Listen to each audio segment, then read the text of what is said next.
ఈ 21 రోజు ఉదయాన్నే ప్రార్థన జరుగుతుంది. నిజంగానే దేవుడు గొప్పవాడు.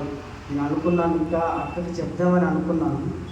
అక్క మరి ఇంకా పెంచండి అక్క, ఈ రోజులు మాకు రోజు దినము వాగ్దానం ఉండడం ఎంతో ఇష్టము, మేము బలపరచబడుతున్నామని మాట్లాడుతానని అన్నాను.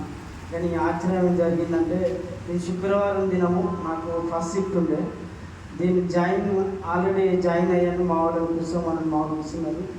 నాకు షిఫ్ట్ ఉన్నది, నేను వెళ్ళిపోవాలి, 5:30కి వెళ్ళిపోవాలా. జాయిన్ చేశాను, దీన్ని జూమ్లో జాయిన్ అయ్యాను. ఆల్రెడీ ప్రార్థన చేసుకున్నాను, నేను వెళ్ళిపోయాను.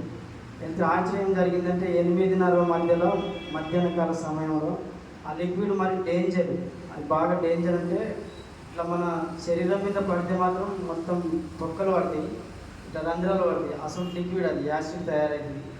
అందులో కంపెనీలో పనిచేస్తున్నాం, నాతో పాటు ఇంకొక అతను ఉండే. కానీ అది ఆశ్చర్యం అంటే డబ్బా ఆల్రెడీ లేపినాము, పైకి ఎత్తినాము, ప్రెషర్ ఒక్కసారి కొట్టింది. కానీ నాకు ఇంతే తేడా, నా ఎద నుండి ఇక్కడ నుండి ఇక్కడే పడ్డది, కానీ కండలో పడలే. కానీ నేను అప్పుడే అనుకున్నాను, ఏసయ్య నన్ను కాపాడుకోవాలి అనుకున్నాను.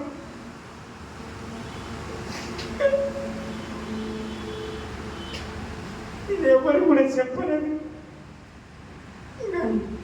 అన్నకు ఆ రోజు చెప్తా, అన్న ఇట్లా జరిగింది అన్న, నన్ను దేవుడు కాబట్టి ఇవల్ల కన్నులు ఉన్నాయో లేకపోవచ్చు నాకు తెలియదు. కానీ అది దారుణం, కంట్లో పడితే మాత్రం కన్ను రెండు కూడా పోయేది ఆ రోజు.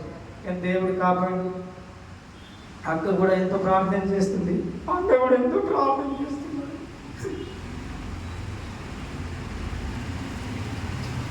బిడ్డ పట్ల కూడా అద్భుత కార్యం జరిగించి ఉండదని మొండికేసింది.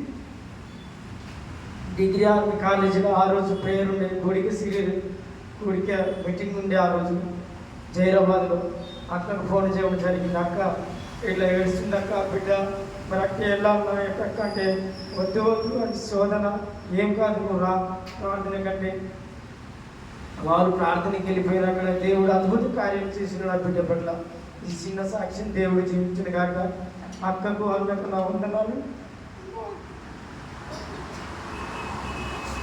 మా గురించి ఎంతో ప్రార్థన చేస్తాము.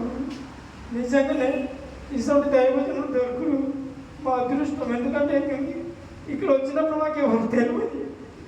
కానీ ఒక్క అక్క మాత్రం ఈశ్వర బదులు నంబర్ ఇస్తాను, వాడికి వెళ్ళు, మంచి ఆత్మీయంగా నువ్వు బలపరచబడవు. అప్పుడు ఇక్కడ వచ్చిన కాడికి నాది మందు కూడా తాగుడు కూడా మొత్తం విడుదలైపోయింది. నేను రోజు కూడా తాగేవాడిని, మందు లేకుంటే జీవించబడి కాదు.